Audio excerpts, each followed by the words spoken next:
सत्यभामा ने कहा, हे प्रभु, आप तो सभी काल में व्यापक हैं और सभी काल आपके आगे एक समान हैं। फिर यह कार्तिक मास ही सभी मासों में श्रेष्ठ क्यों है? जय श्री कृष्णा भक्तों, राधे राधे। आज हम कार्तिक मास तीसरा अध्याय श्रवण करेंगे। कथा को पूरा अंत तक जरूर श्रवण करेंगे, क्योंकि जब तक हम कथा पूरा श्रवण नहीं करेंगे तब तक हमें पूरा पुण्य नहीं मिलेगा। तो आइए बिना देर किए यह प्राचीन कथा श्रवण करते हैं। भगवान श्री कृष्ण से सत्यभामा अपने पूर्व जन्म की कथा सुन करके बहुत प्रसन्न हुई। वो पूर्व जन्म में क्या थी और किस व्रत के प्रभाव से उन्हें श्री कृष्ण भगवान की प्रेयसी बनी, वो इतनी सुंदर पटिनानी बनी। आगे कहती हैं कि आप तो सभी काल में व्यापक हैं और सभी काल आपके आगे समान हैं। फिर यह कार्तिक मास ही श्रेष्ठ क्यों है? आप सब तिथियों में एकादशी और सभी मासों में कार्तिक मास को ही अपना प्रिय क्यों कहते हैं? इसका कारण बताइए। तब भगवान श्री कृष्ण कहते हैं, हे भामिनी, तुमने बहुत अच्छा प्रश्न किया है। मैं तुम्हें इसका उत्तर देता हूँ, ध्यान पूर्वक सुनो। इसी प्रकार एक बार महाराज बेन के पुत्र राजा पृथु ने प्रश्न के उत्तर में देवऋषि नारद से प्रश्न किया था, और जिसका उत्तर देते हुए नारद जी ने उसे कार्तिक मास की महिमा बताते हुए कहा, हे राजन, एक समय शंख नाम का एक राक्षस बहुत बलवान एवं अत्याचारी हो गया था। उसके अत्याचारों से तीनों लोकों में त्राही त्राही मच गई। उस शंखासुर ने स्वर्ग में निवास करने वाले देवताओं पर भी विजय प्राप्त करे इंद्रादि देवताओं एवं लोकपालों के अधिकारों को छीन लिया। उससे भयभीत होकर समस्त देवता अपने परिवार के सदस्यों के साथ सुमेर पर्वत की गुफाओं में बहुत दिनों तक छिपे रहे। उसके बाद वे निश्चिंत होकर के सुमेरु पर्वत की गुफाओं में रहने लगे। उधर जब शंखासुर को इस बात का पता चला कि देवता आनंद पूर्वक सुमेरु पर्वत की गुफाओं में निवास कर रहे हैं, तो उसने सोचा कि ऐसी कोई दिव्य शक्ति अवश्य है जिसके प्रभाव से अधिकारहीन यह देवता अभी भी बलवान है।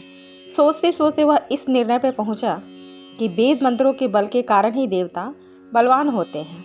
यदि इनसे वेद छीन लिए जाएं तो वे बलहीन हो जाएंगे। ऐसा विचार कर शंखासुर ब्रह्मा जी के सत्यलोक से शीघ्र ही वेदों को हर लाया। अब शंखासुर के भय से ब्रह्मदेव उसके चंगुल से निकलकर भागे और जल में समा गए। शंखासुर ने वेद मंत्रों तथा बीज मंत्रों को ढूंढते हुए सागर में प्रवेश किया, परंतु न तो उसको वेद मंत्र मिले और न ही बीज मंत्र। जब शंखासुर सागर से निराश होकर वापस लौटा तो उस समय ब्रह्मा जी पूजा की सामग्री लेकर सभी देवताओं के साथ भगवान विष्णु की शरण में पहुंचे और भगवान को गहरी निद्रा से जगाने के लिए गाने बजाने लगे और धूप गंध आदि से बारंबार उनका पूजन करने लगे। धूप दीप नैवेद्य आदि अर्पित किए जाने पर भगवान की निद्रा टूटी और वह देवताओं सहित ब्रह्मा जी को अपना पूजन करते हुए देखकर बहुत प्रसन्न हुए तथा कहने लगे, मैं आप लोगों के इस कीर्तन एवं मंगलाचरण से बहुत प्रसन्न हूँ। आप अपना अभिष्ट वरदान मांगिए, मैं अवश्य प्रदान करूँगा।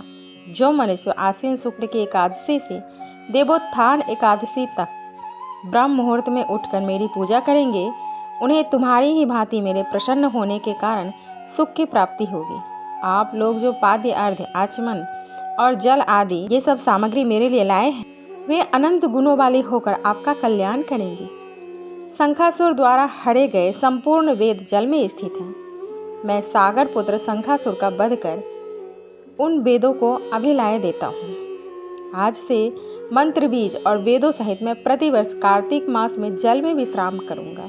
इसीलिए कहते हैं कि कार्तिक मास में स्नान ब्रह्म मुहूर्त में करना चाहिए, क्योंकि भगवान कार्तिक मास में जल में निवास करते हैं।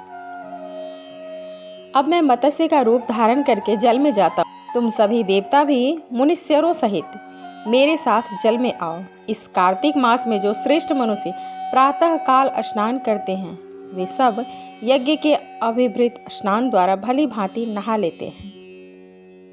हे देवेंद्र, कार्तिक मास में व्रत करने वालों को सब प्रकार से धन, पुत्र, पुत्री ये सब रहना और उनकी सभी आपत्तियों से रक्षा करना है। धनपति कुबेर, मेरी आज्ञा के अनुसार तुम उनके धन धान्य की वृद्धि करना, क्योंकि इस प्रकार का आचरण करने वाला मनुष्य मेरा रूप धारण करके जीवन मुक्त हो जाता है। जो मनुष्य जन्म से लेकर मृत्यु पर्यंत विधि पूर्वक इस उत्तम व्रत को करता है वह आप लोगों का भी पूजनीय है। कार्तिक शुक्ल पक्ष की एकादशी तिथि को तुम लोगों ने मुझे जगाया है, इसलिए यह तिथि मेरे लिए अत्यंत प्रीतिदायिनी होगी और माननीय भी। हे देवताओं, यह दोनों व्रत नियम पूर्वक करने से मनुष्य मेरा सानिध्य प्राप्त कर लेते हैं। इन व्रतों को करने से जो फल मिलता है वह अन्य किसी व्रत से नहीं मिलता। अतः प्रत्येक मनुष्य को सुखी और निरोग रहने के लिए कार्तिक महात्म्य और एकादशी की कथा सुनते और उपयुक्त नियमों का पालन करना चाहिए। इस प्रकार भगवान कह करके मत्स्य का रूप धारण करते हैं और सागर में प्रवेश करते हैं। उसके बाद वेद मंत्रों की रक्षा करते हैं। तो भक्तों, इसीलिए कहते हैं कि कार्तिक मास मासों में उत्तम है।